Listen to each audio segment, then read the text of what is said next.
This is East Coast Breakfast. It's 8:11 right now, this Thursday morning. Listen, this next bit, I would say for the next 2 or 3 minutes, not for sensitive listeners. If you've got young kids in the car with you, then I would say just turn the volume down a little bit and sing Baby Shark for 2 minutes. Okay. Two and a half minutes. What do you think? Yeah.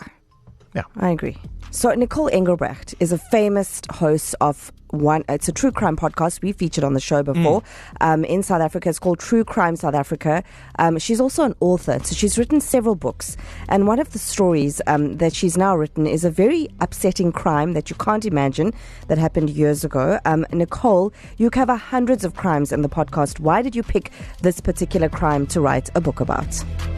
I think it really started with the podcast becoming so popular. I developed quite a big Facebook group, about 21,000 people so far. I was approached in 2021 by the sister of one of the victims of the Sizzlers Massacre. She had drawn up a petition and she wanted to know if she could use my group to sort of get to an audience that would be, interested in signing a petition to keep her brother's murderer behind bars. And that's really one of the first times, I was aware of the crime, but that's when I sort of became more closely linked. My first book, Samurai Sword Murder, focuses quite strongly on parole, and I've had the privilege of connecting with so many family members of victims who have struggled with the parole system in their journeys, and I really wanted my next book to focus strongly on the issues that are currently happening in our parole system, to bring awareness to that. And it's interesting when you talk about the parole system, and particularly your other story as well, which I'm aware of, the other book. We all know that story as South Africans quite well because it was so shocking. What would you say would you like to see happen when it comes to parole? Because it's this difficult thing, right? There's a victim, but there's also this family that's left behind and that still wants justice because they've still lost the person that they no longer have, and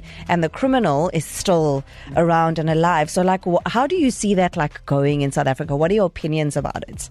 So I think I want to be clear that I am not anti-parole, and most of the family members I've come across are also not anti-parole. Really what we want to focus on seeing improved in the system is elements of the implementation. So, in theory, our system works very well. It's, it should work very well. It's theoretically correct, really an internationally sort of renowned type of system that is used everywhere. Where we fall down is in implementation, and particularly where victims are involved, where they are not contacted when parole is happening, they're not aware of it, they find out after offenders are already released from prison. It's those sorts of aspects. And then, perhaps particularly with Sizzlers, again, we're not saying he should never be considered for parole. Really what we'd like to see is, with an offender such as Adam Wust with 9 life sentences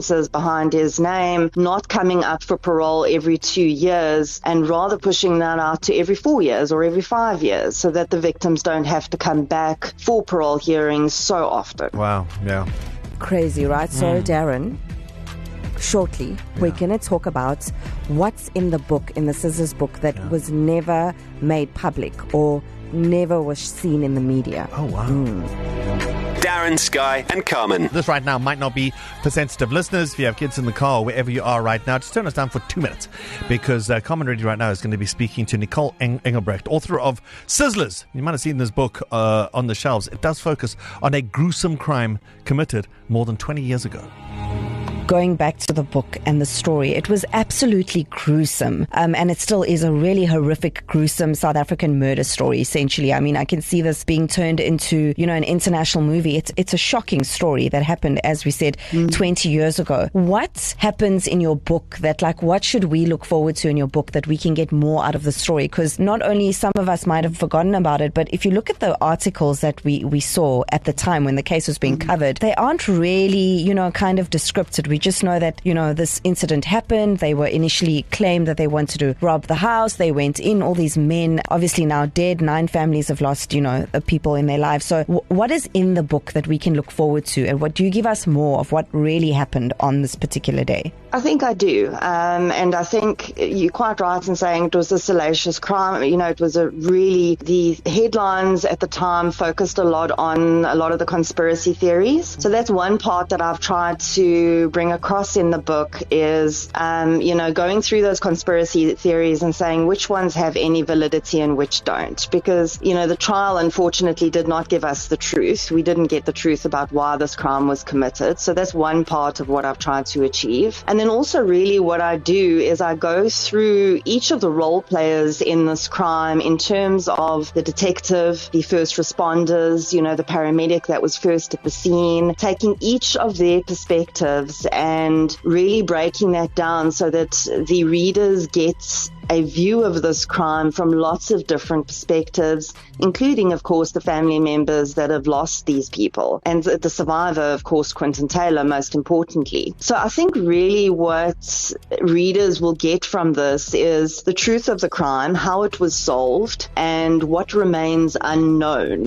And then, of course, the important bits 20 odd years later about parole, etc. I think that Sizzlers is an important story to tell, not just because of the shocking nature of the crime. I think we must be aware that this type of mass murder with the aspects of sex work and the victims being part of the LGBTQ plus community has never in record that I could find happened anywhere else in the world in that sort of exact formula, if you want to put it that way. But it is really important for so many different aspects because of the vulnerability of the victims. And that's something I've tried to focus on a lot. We don't talk a lot about men as vulnerable victims or vulnerable people. And, there's the sex work aspect, the fact that they were part of the queer community. So I think that's really why it's, there's so many layers of importance for readers to take from the book. To listen to these moments and anything else you might have missed, go to ecr.co.za and click on podcasts.